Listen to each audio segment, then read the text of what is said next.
eu vim trazer para vocês hoje como que a gente faz quando um aparelho, né, o aparelho chega aí para você na sua assistência, né, na sua bancada, e você pega o aparelho não liga, né? Ele vem aí, a pessoa entrega para você, e diz aí: meu aparelho não liga. Às vezes fala que estava usando e o aparelho parou do nada, né?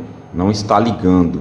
Então vou mostrar para vocês aí um passo a passo, né, de o que você tem que fazer quando você pega um aparelho aí e a pessoa diz que não liga, né, que o aparelho parou e não liga. Aperta o power, né, coloca a bateria, aperta o power e o botão não está ligando. Então o aparelho, né, não está ligando.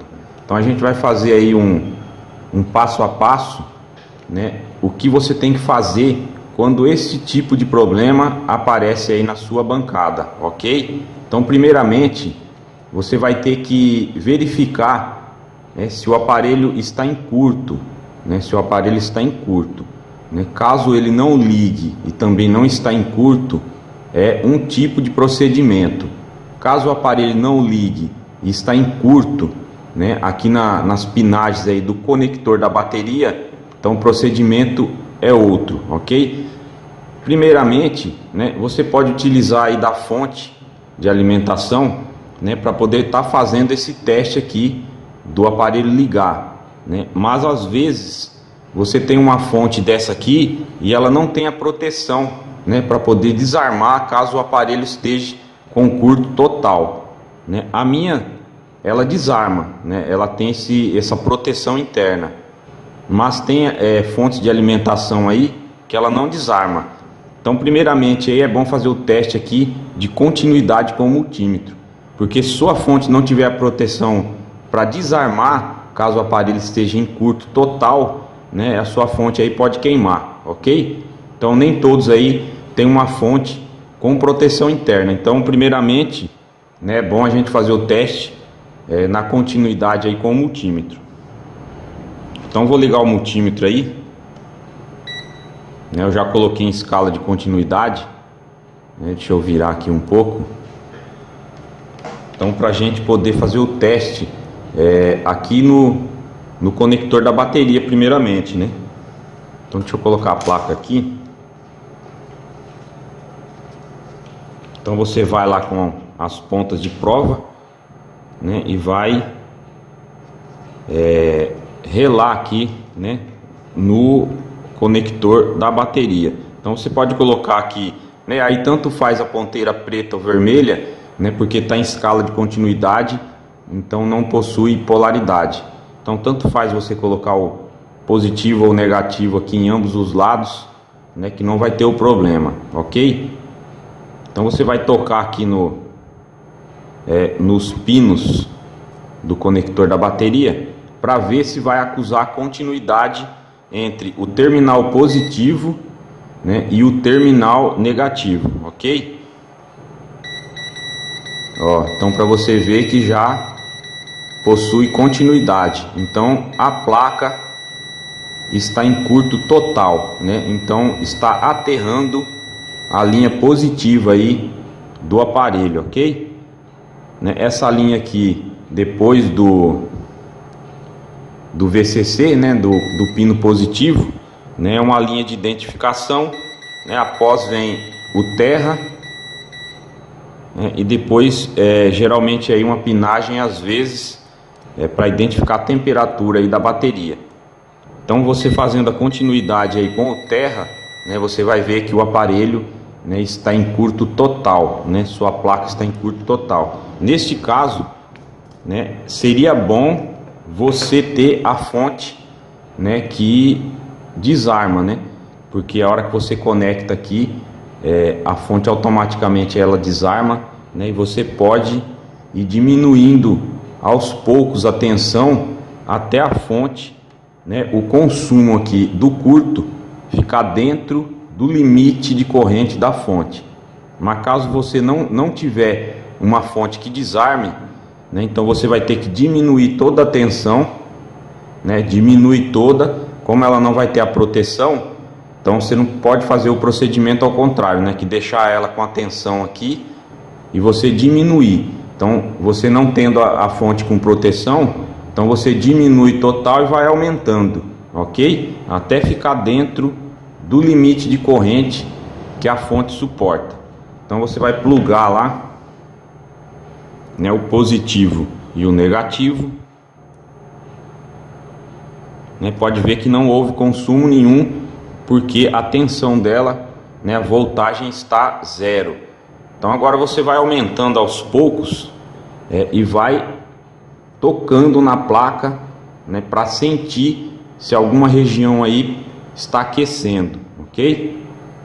Então a gente vai subindo aqui, ó, o consumo, ó, pode ver, já foi, né, o consumo aqui de 1 volts de tensão já deu quase 1 ampere de consumo. Então é muito alto esse consumo. Então com certeza aí ou alguma região está aquecendo ou a dissipação está sendo logo aqui no conector da bateria. Então a gente vai tocando na placa, né? Claro que a gente tem que fazer isso sem a luva, né, para poder localizar melhor. Mas como o consumo aqui de corrente é bem alto, então se aquecer algum componente ou região, mesmo com a luva aqui a gente vai conseguir, né, sentir. Quando o consumo aqui é bem alto, né, a placa está totalmente em curto, de repente você pode pôr a mão aqui sem a luva, né, e acabar queimando os dedos aí, né, por quando o consumo aqui, o curto é bem alto, né, geralmente o componente aí aquece tanto, né, que pode queimar o dedo. Então vou aumentar um pouco mais aqui para poder sentir mesmo com a luva, né?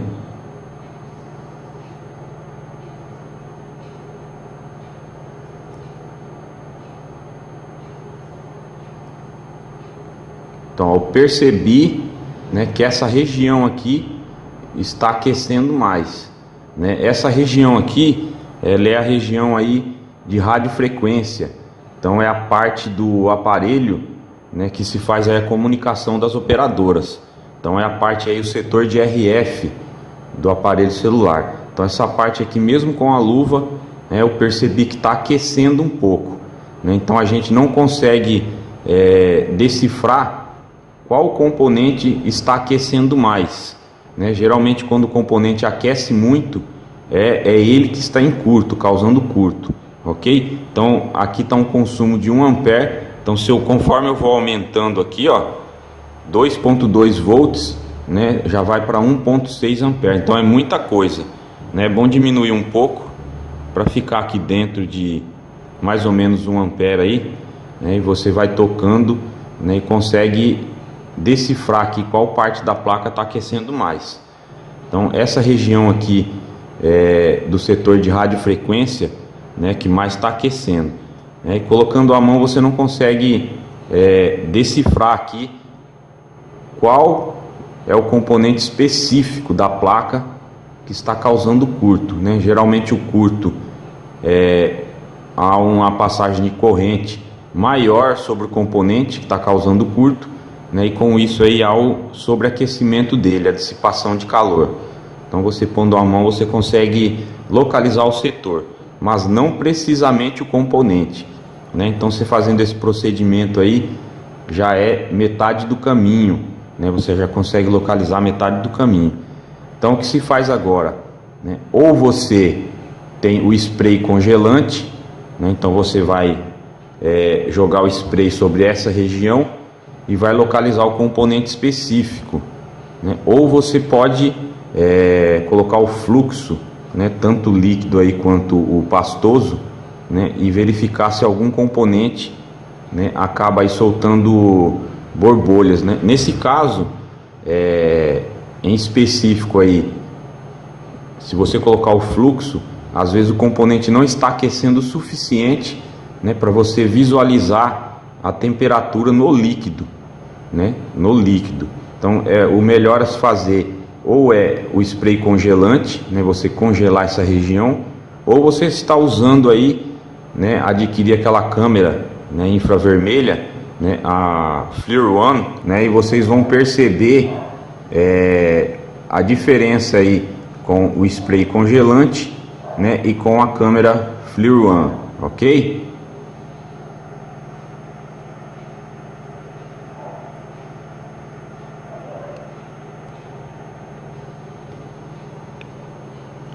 Então, voltando aqui, pessoal, eu utilizo para poder congelar a placa, né, o Air Duster.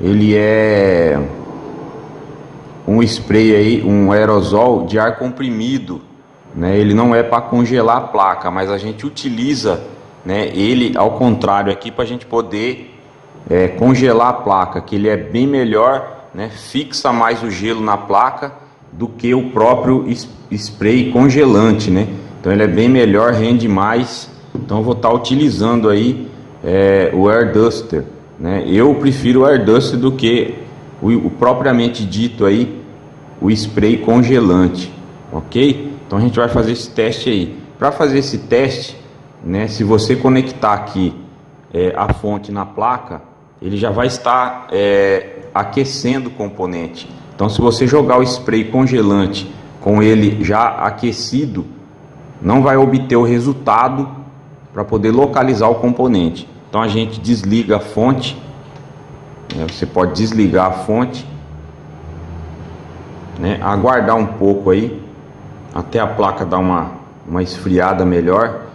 Aí o que você vai fazer, né? Você vai congelar a região onde você localizou com a mão aí que está aquecendo, e aí sim você vai ligar a fonte, porque o componente que estiver superaquecendo, ele já vai dar o resultado aí no congelamento. Então a gente vai congelar aqui com o spray, né? Você vira ele aí de ponta cabeça, né? Dá uma chacoalhadinha aí e congela o setor aí que está aquecendo.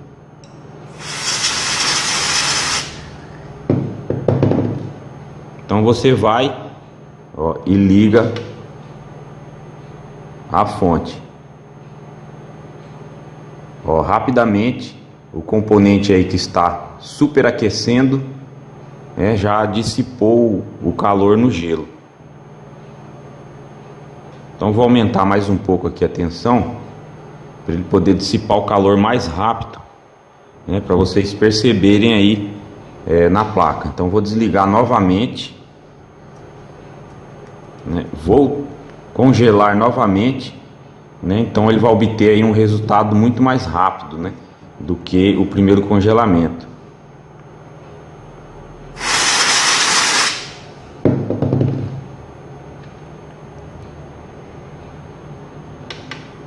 Ó, liguei a fonte. Ó, como aumentou o consumo de corrente, então ele dissipou aí o calor muito mais rápido. Então a gente pode perceber que esse CI aqui, ó, né, ele que está consumindo mais corrente, então por isso ele sobreaquece, né, mais rapidamente. Então pode ser que ele seja o causador do curto na placa, ok? Então agora a gente vai fazer o teste com a câmera FLIR One.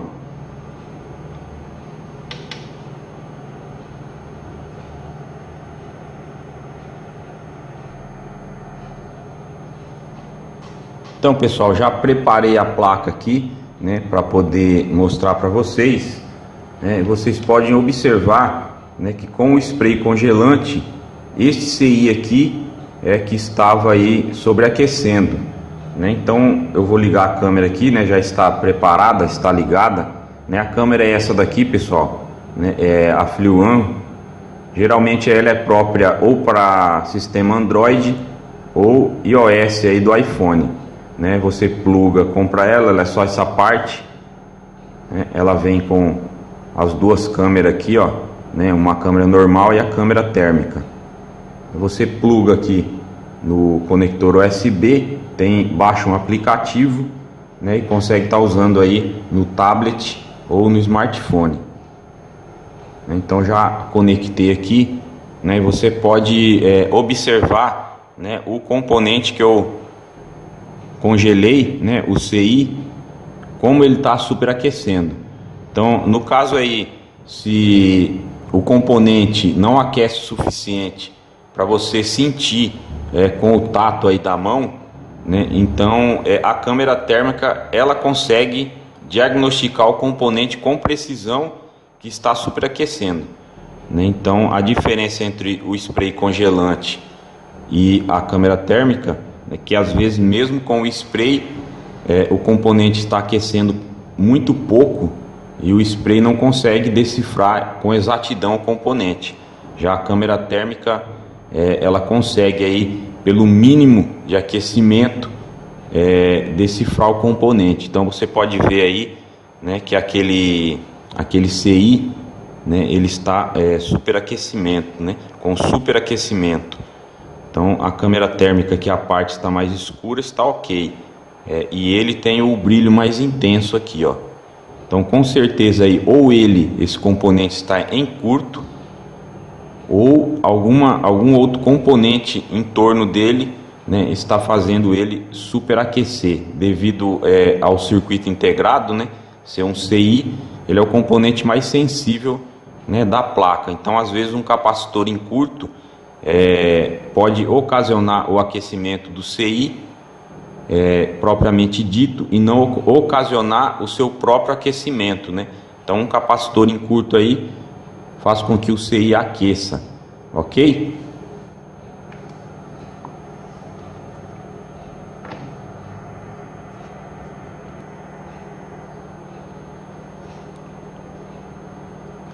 Então pessoal, agora neste caso, né, o próximo passo aí seria a gente retirar, né, o CI, né, a gente pegar e retirar o CI para a gente poder eliminar o curto, né? No caso aqui a gente não sabe se é o próprio CI que está superaquecendo, que é o causador do curto. Então a gente faz o teste de continuidade nos demais componentes aí em torno dele, né? E posterior aí em torno dos demais componentes da placa, né? Que pode estar ocasionando curto devido a estar na mesma linha. Mas se você quiser já retirar esse CI, né, você pode retirar ele e fazer os testes aí nos demais componentes para ver se ele é o causador do curto, ok? Então essa foi mais uma dica aí de um vídeo, espero ter ajudado